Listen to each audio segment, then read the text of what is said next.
رزق و روزی کے حوالے سے تعقیبات کس قدر مؤثر ہے، یہ دو حدیث مبارکہ آپ کی خدمت میں۔ عموماً ہم لوگ رزق و روزی کے حوالے سے پریشان ہوتے ہیں اور کوشش میں ہم لگے ہوتے ہیں کہ ہماری رزق و روزی کا جو ہے وہ حساب کتاب جو ہے برابر ہو جائے۔ بعض لوگوں کی پوری زندگی اسی میں گزر جاتی ہے کہ رزق و روزی مکمل ہو جائے، مکمل نہیں ہوتی اور انسان کی عمر ختم ہو جاتی ہے۔ فارمولہ یہ ہے، سب کچھ خدا کے ہاتھ میں ہے، خدا راضی ہو تو پھر سب کچھ ہے، تو خداوند متعال کو راضی کریں۔ یہ ہے کہ محرمات سے بچیں، واجبات پہ عمل کریں۔ سب سے بہتر چیز باجماعت نماز ہے اول وقت، رزق و روزی کے حوالے سے بھی اور آخرت کے حوالے سے۔ تو تعقیبات اسی سلسلے میں ایک سبب ہے۔ آقا امام جعفر الصادق علیہ السلام الجلوس بعد صلاة الغداة فی التعقیب والدعاء، نماز فجر کے بعد بیٹھے رہنا تعقیبات کے لیے اور دعا کے لیے۔ نماز فجر کے بعد بیٹھ جائیں، تعقیبات پڑھیں اور دعا پڑھیں، حتی تطلع الشمس، تا ان کی سورج نکل آئے، طلوع آفتاب تک اگر تعقیبات میں بیٹھیں، زیادہ سے زیادہ گھنٹہ 1.5 گھنٹے کا شاید فاصلہ ہوگا، یعنی اگر انسان بیٹھے تا ان کی سورج نکل آئے۔ فرمایا اب لوگوں فی طلب الرزق من الضرب فی الارض، زمین پر رزق و روزی کے لیے مارے مارے پھرنے سے زیادہ مؤثر ہے یہ کہ آپ صبح سے شام تک کام کے لیے جائیں زمین پہ ادھر ادھر تجارت کے لیے، اس سے زیادہ مؤثر رزق و روزی کے لیے فجر کی نماز کے بعد طلوع آفتاب تک تعقیبات میں بیٹھنا ہے۔ خداوند متعال کے وعدوں پہ بھروسہ ہونا چاہیے۔ خداوند متعال نے بعض افراد اور مومنین کے لیے فرمایا کہ وَيَرْزُقُهُ مِنْ حَيْثُ لَا يَحْتَسِبُ، انسان یہ سوچتا ہے کہ کہاں سے ملے، خدا کے بارے میں یہ نہیں سوچنا چاہیے۔ خداوند متعال فرمایا میں وہاں سے دوں گا جہاں تمہارا گمان بھی نہ ہوگا، جہاں ہمارا گمان بھی نہ، خیال بھی نہیں ہے کہ وہاں سے خداوند اس کو روزی دے گا۔ تو یہ کہ انہیں اہمیت ہے۔ دوسری حدیث بھی عرض کروں گا، امیر المؤمنین علی بن ابی طالب علیہ السلام نے یہ حدیث طولانی ہے، صرف اسی پیراگراف کو جو رزق و روزی کے حوالے سے، رزق و روزی میں کمی کے حوالے سے ایک مکمل پیراگراف اسی حدیث میں ہے، وہ عرض نہیں کروں گا۔ وہ جو رزق و روزی میں اضافے کا پیراگراف اسی کو میں عرض کروں گا۔ فرمایا کہ الجمع بین الصلاتین یزید فی الرزق، دو نمازوں کو اکٹھی پڑھیں، ظہرین مغربین، امیر علیہ السلام نے فرمایا کہ رزق و روزی میں اضافہ ہوگا۔ اب شاید وجہ یہ ایسا نہیں کہ مستحب ہے کہ آپ علیحدہ اوقات افضل وقت میں پڑھیں، وہ الگ چیز ہے۔ یہ شاید عوام کے لیے ہے کہ ایک نماز پڑھ کے جائیں دوسری نماز کے لیے نہیں آ سکیں گے، جیسا کہ آپ جہاں پہ جدا جدا نمازیں پڑھیں وہاں آپ دیکھیں پہلی نماز میں زیادہ لوگ آتے ہیں، دوسری نماز میں بہت کم ہیں، کیونکہ آپ ٹھیک گھنٹہ یا 1.5 گھنٹے کے بعد واپس نہیں آ سکتے، تو شاید اس لیے۔ اور جمع بین الصلاتین کو بھی اہمیت دینے کے لیے کہ بعض اوقات پیغمبر اسلام صلی اللہ علیہ وآلہ وسلم ارشاد فرمایا کہ یہ امت کے لیے خدا متعال کی طرف سے سہولت ہے، تو اس سے استفادہ کرنا چاہیے۔ تو جمع بین الصلاتین یعنی آپ نماز ظہرین کو ایک جگہ بیٹھ کے پڑھیں اور نماز مغربین کو بھی اس طرح ہم لوگ پڑھتے ہیں۔ فرمایا رزق میں اضافہ ہوگا۔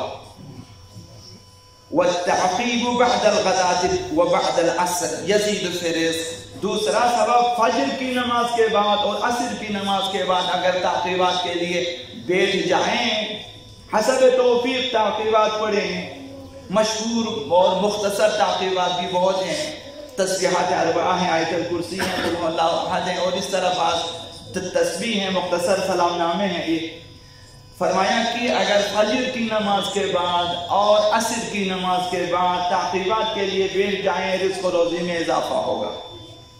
اب اسی حدیث کا تتمہ عرض کروں گا، چند چیزیں میں صرف فہرست عرض کروں گا جو رزق و روزی میں اضافے کے لیے ہے۔ تو فرمایا کہ صلہ رحم رزق و روزی میں اضافہ کرے گا۔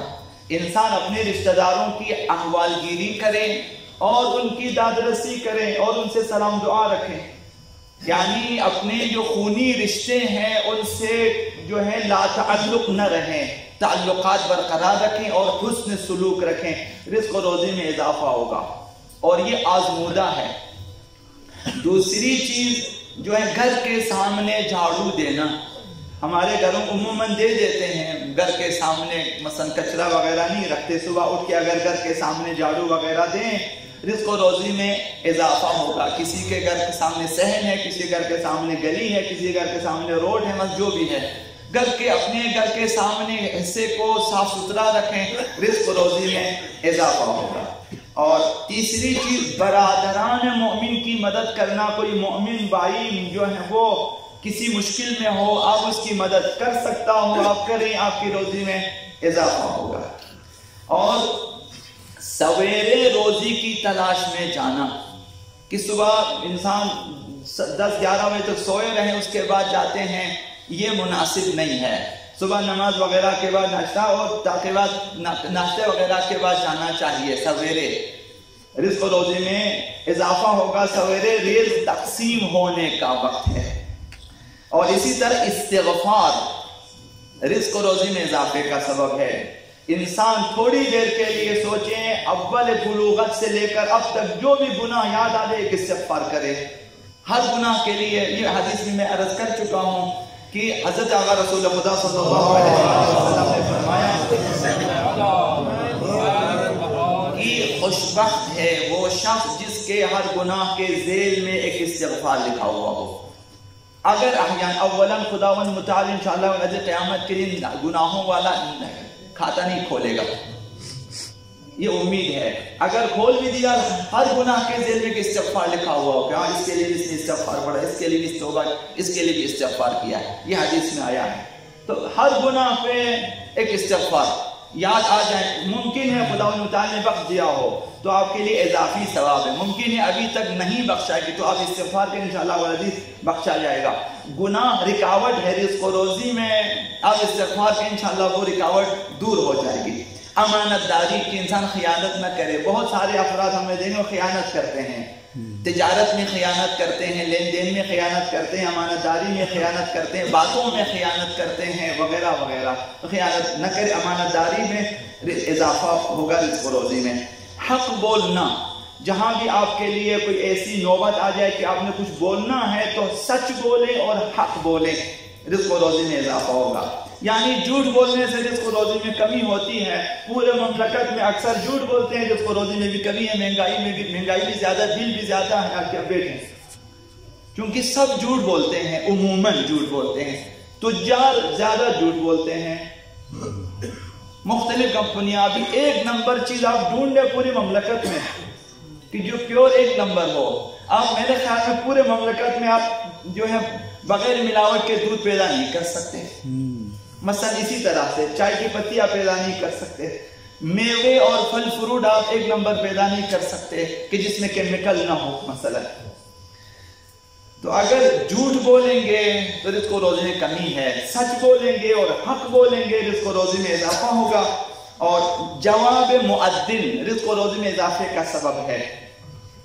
مؤذن کی اذان آ جائے تو باتیں بند کر دیں، اس کا جواب دیں، یعنی جو ہے اذان کی حکایت کریں، وہ تکبیر پڑھیں، آپ بھی ساتھ تکبیر پڑھیں، وہ جو ہے شہادت لا الہ آپ بھی اذان کو ساتھ ساتھ مثلا مؤذن کے ساتھ ساتھ دہرائیں، یہ ایک جواب ہے۔ دوسرا جواب اٹھ کے نماز کے لیے آنا ہے، یہ رزق و روزی میں اضافہ ہوگا۔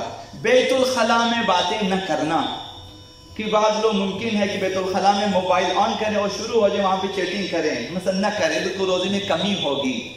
بیت الخلاء میں گفتگو نہ کریں اور لالچ نہ کرنا۔ شکر منعم، کسی نے بھی آپ کو نعمت دی ہو اس کا شکریہ ادا کریں۔